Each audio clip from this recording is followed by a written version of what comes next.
Bonjour à tous. Alors, aujourd'hui, je voulais partager avec vous l'expérience de la publication d'un article scientifique dans JAOA, donc dans le Journal of American Osteopathic Association. C'est la publication de travaux de recherche qui sont à la base issus des travaux du mémoire de fin d'études d'une collègue et qui est également aujourd'hui ma femme, Guylaine Signoret. Alors, c'est un parcours assez long, un peu moins long que Sheila, mais ça a duré 2 ans et demi. Alors, pour illustrer ça, j'ai mis la photo de mon petit dernier, Sacha, c'est à peu près son âge aujourd'hui.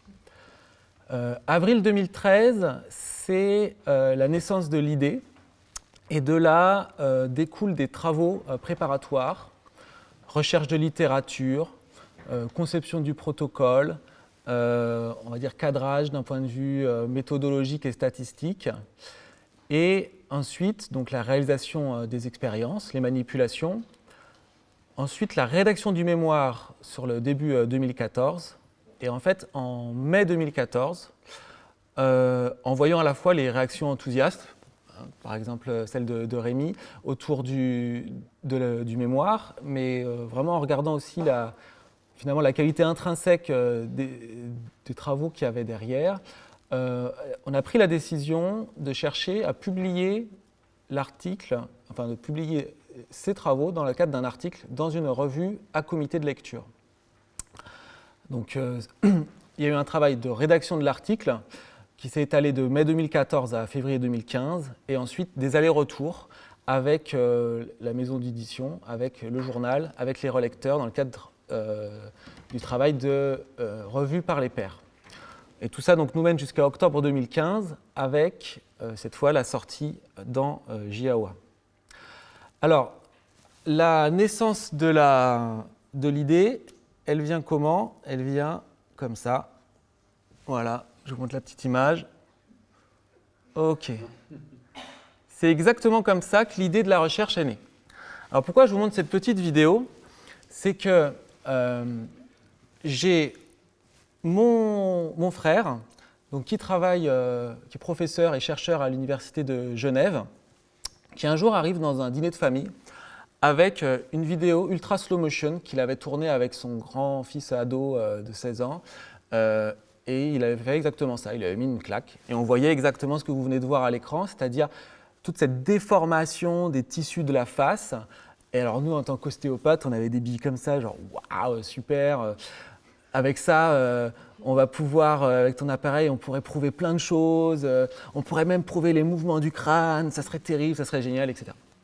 Et puis petit à petit, on a pris un peu de recul, on s'est dit mais non, on n'y est pas du tout. En fait, la caméra ultra slow motion, elle a permis d'objectiver un mouvement qui est très court dans le temps. Et les mouvements crâniens, ils sont surtout très petits dans leur amplitude. Donc c'est deux choses qui sont très petites, mais ce n'est pas la même chose qui est petit. Une fois c'est le temps, une fois c'est la distance. Donc ça ne va pas être une caméra ultra slow motion qui va nous aider. Bon, c'est dommage parce que c'est assez spectaculaire et on aimait bien ça. Un deuxième point de départ de l'idée, de l'envie de la recherche, c'est une phrase prononcée par un de nos enseignants. Je pense à un enseignant qui ne devait pas être très porté sur le crânien. Il nous dit « Ah, vous savez quoi, il y a des travaux de recherche, ils ont montré que les mouvements du crâne, ça ne fait que quelques dizaines de microns. Alors, vous vous rendez bien compte que personne ne peut les sentir. » Bah, ok. Merci. Alors effectivement, la recherche de littérature a montré que l'ordre de grandeur des mouvements crâniens se chiffre bien en dizaines de microns. Encore que la plupart des travaux sur ce sujet-là sont issus de travaux soit faits sur des modèles animaux, soit faits sur des modèles cadavres, soit faits sur des tout petits échantillons. Mais à force de chercher, on a pu trouver d'autres études un peu plus solides qui nous ont permis d'avoir effectivement de confirmer cette donnée de base. Mais de là à dire qu'on peut ou ne peut pas les sentir, ça reste à prouver. Donc on est exactement dans le cadre d'une question scientifique où on a une part de connu, une part d'inconnu, et c'est parce qu'on sait ce qu'on sait qu'on sait ce qu'on ne sait pas. Voilà. Et à partir de là, on a pu donc concevoir un protocole original, donc une question non résolue, une recherche de littérature de qualité. Donc là, vraiment, je voulais souligner le travail de qualité qu'a fait Guylaine Signoret sur ce sujet, puisqu'elle a été chercher des articles en français, en anglais, en russe. Les Russes ont pas mal bossé sur le sujet à l'époque de la conquête de l'espace. Et puis, donc ce protocole original, qu'est-ce que c'est ? Finalement, on n'a pas pris une caméra slow motion, ça vous l'avez compris. On a utilisé un actuateur. Un actuateur, c'est un petit appareil comme ça. Ça se prend comme un petit crayon, avec à l'intérieur une vis sans fin.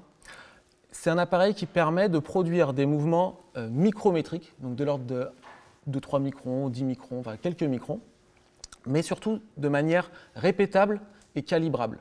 C'est piloté par ordinateur et dans son labo de recherche, mon frère lui utilise ça pour pouvoir orienter des lasers dans le cadre de travaux d'optique assez précises.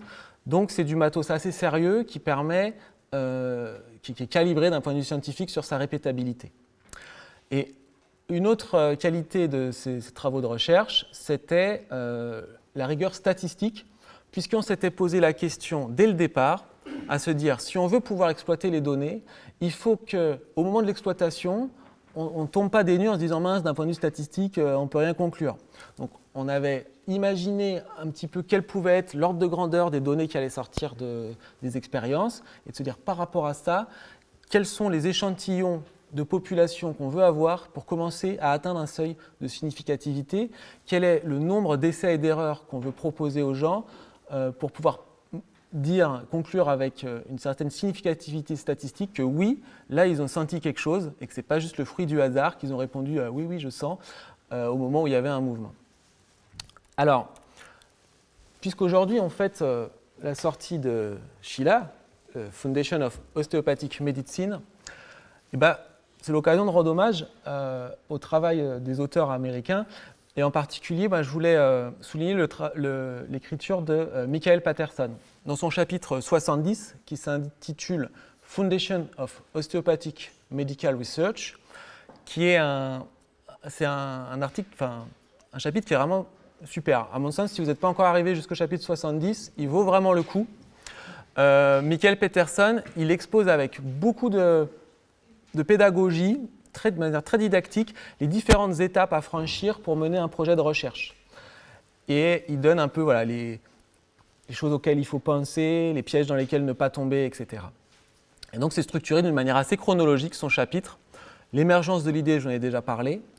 Il insiste beaucoup sur l'importance de la revue de littérature, puisque on se rend compte que beaucoup de travaux de recherche, si la revue de littérature est bâclée, et malheureusement ça arrive, ça fait qu'il y a des semaines de boulot, voire des mois de boulot, qui sont à mettre à la poubelle.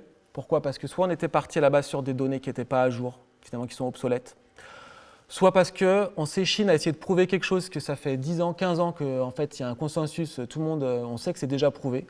Donc on n'est pas en train de faire avancer la science, on est juste en train de tourner en rond autour du même espace qui est déjà hyper éclairé par la lumière, alors qu'à côté il y a plein d'ombres. Ensuite, Michael Patterson nous parle de l'élaboration de l'hypothèse. Donc cette hypothèse, elle doit être suffisamment claire, concrète, pour qu'elle puisse être testable.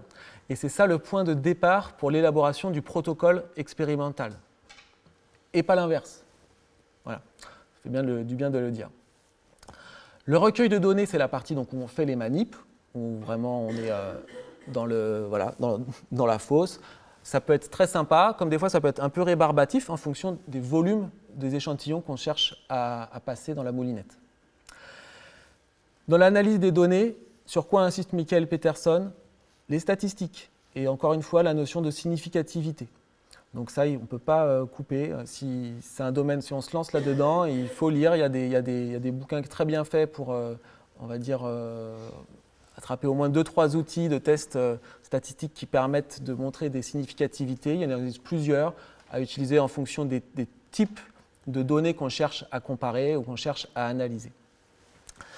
Et Michael Patterson, dans cet article-là, dans ce chapitre 70, il nous alerte aussi sur l'importance à la qualité de la discussion qu'on va avoir des résultats. C'est-à-dire qu'il donne l'exemple de certains travaux qui ont été faits en sciences ostéopathiques qui n'ont pas eu l'impact, qui n'ont pas eu le rayonnement qu'ils auraient dû avoir, parce qu'au niveau de la discussion, ils n'ont pas su être mis en valeur pour ce qu'ils valaient vraiment. Et donc finalement, personne n'y a trouvé son compte, et ça n'a pas tellement été recité ou repris derrière. Donc voilà. Chapitre 70, traduit par votre serviteur.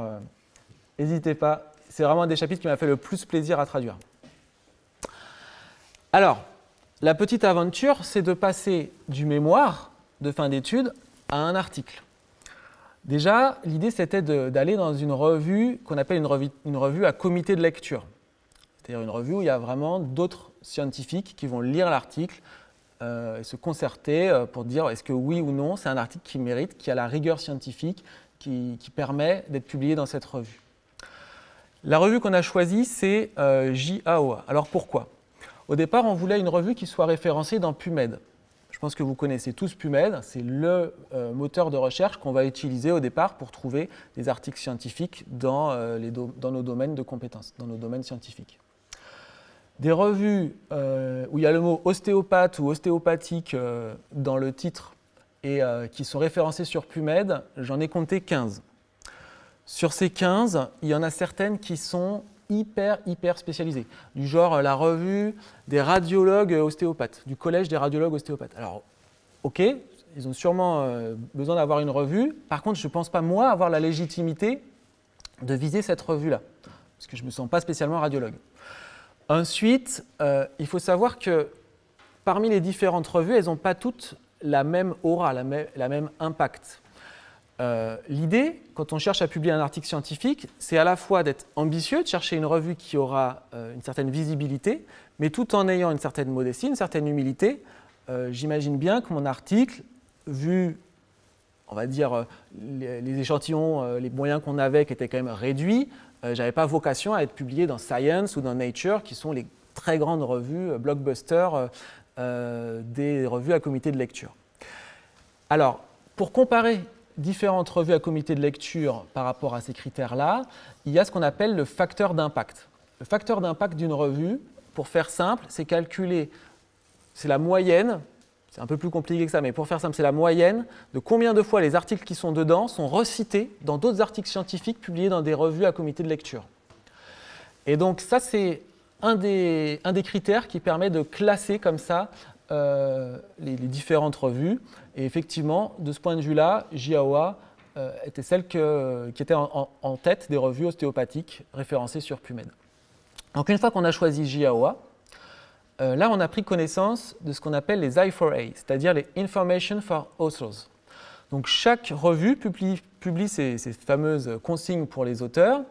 Donc on découvre que les articles qui sont publiés dans ces revues sont classés dans différentes catégories, que ce qu'on s'apprête à publier, ça rentre dans une catégorie qu'ils appellent contribution originale, et donc que ça doit faire 3000 mots, pas plus de 50 références, pas plus de 5 tableaux ou figures. Ok, merci de l'apprendre, en sachant que le mémoire, au départ, il fait 13 000 mots. Donc, première étape, on est passé d'un mode rédactionnel mémoire à un mode rédactionnel article. C'est-à-dire, le mémoire, c'est peut-être une rédaction un peu plus littéraire. Il y a des grosses introductions, des remerciements, des titres, des sous-titres. Le protocole est décrit de manière hyper détaillée. À un mode article, où ça va beaucoup plus à l'essentiel, où le protocole, on explique les grands éléments pour que quelqu'un puisse le reproduire à l'autre bout du monde. C'est ça le principe d'une publication scientifique, c'est que ça puisse être reproductible, mais sans aller dans le détail du pouillem de comment on a fait très précisément. Et ça nous a permis de passer de 13 000 mots à 6 000 mots. Donc c'est là qu'on a fait la traduction en anglais, qu'on est passé à l'anglais. Parce qu'effectivement, JAOA, vous aurez compris, Journal of American Osteopathic Association, la publication se ferait en anglais.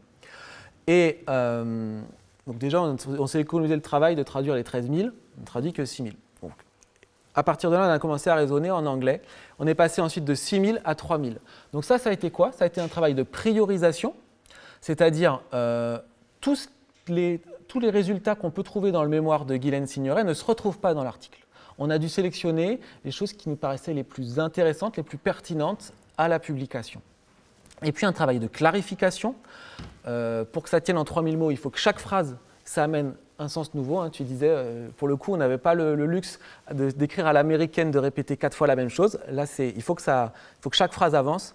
Et puis, ça a été l'occasion de remettre une passe pour de la rigueur scientifique pour maximiser nos chances d'être publiés. Et donc, après ce travail qui a déjà pris un certain temps, hein, on arrive en 2015, on rentre dans le process de revue par les pairs, le peer review process. Là, on se rend compte que notre manuscrit, il a été soumis donc, à 4 référents. C'est quand même beaucoup. Enfin, mon frangin qui, lui, travaille dans le milieu de la physique, il dit que quand il a 2 référents, déjà, il trouve que c'est luxe. Nous, 4. Donc, 4 personnes qui vont éplucher, c'est vraiment le mot, éplucher l'article, faire des remarques. Les remarques, elles arrivent par dizaines. Ça nous a pris 3 allers-retours, à chaque fois des dizaines de remarques. Cette période, le mot qui me vient pour moi, c'est 5 mois de galère. C'est vraiment, ça a été un moment vraiment difficile, une confrontation à une forme de réalité à laquelle je ne m'attendais pas. Donc ces référis, ils sont anonymes. Par contre, on voit au travers des remarques un peu les différentes personnalités qu'ils peuvent avoir. Donc on s'est rendu compte qu'il y en avait un qui était peut-être plutôt expert du côté palpation, proprioception. Il y en avait un qui était peut-être un méthodologiste. Et puis il y en avait un qui était, à mon sens, hein, parce que je ne connais pas son nom, un ostéopathe crânien aux États-Unis et qui devait se sentir bien seul parce que là-bas, un ostéopathe, ce n'est pas forcément vu en premier, on ne pense pas tout de suite crânien. Et donc lui, c'est peut-être grâce à lui qu'on a pu avoir l'énergie d'aller au bout. Ses premiers retours étaient hyper enthousiastes. C'était, voilà, ce sont les toutes premières données dans un champ de recherche sur l'ostéopathie, dans le champ crânien, qu'on attendait depuis longtemps. Voilà, merci les gars, qu'est-ce que vous faites? C'est quoi vos prochains sujets de recherche et tout? Super. Mais à côté de ça, on avait des remarques. Moi, les premiers retours des référis, ça a été oh, on n'y arrivera jamais, c'est pas possible, la montagne est trop dure à gravir, notre truc est vraiment pas au niveau, quoi. Le gap qui demande est trop important. Et heureusement, encore une fois, mon frère qui avait un peu plus d'expérience sur le sujet, il a su nous faire prendre du recul, nous dire non, les retours que vous avez, ça veut dire qu'ils sont intéressés, ils veulent juste qu'on améliore un peu l'article. Donc on continue. Et on a continué jusqu'à octobre 2015 où la revue donc, est sortie, à la fois en mode numérique et puis en format papier. Et on a su faire un petit buzz autour de ça dans la presse locale, dans la région autour de laquelle on est installé à Tonins en Nouvelle-Aquitaine. Puisqu'on a eu un article dans le Républicain et un article dans le Sud-Ouest qui sont aujourd'hui affichés dans notre salle d'attente. Et donc voilà, aujourd'hui, moi je suis très fier d'avoir mené ce projet à bout jusqu'à la publication et je vous souhaite de connaître ça. Si l'envie vous en prend, c'est vraiment une chouette aventure. Voilà, merci beaucoup.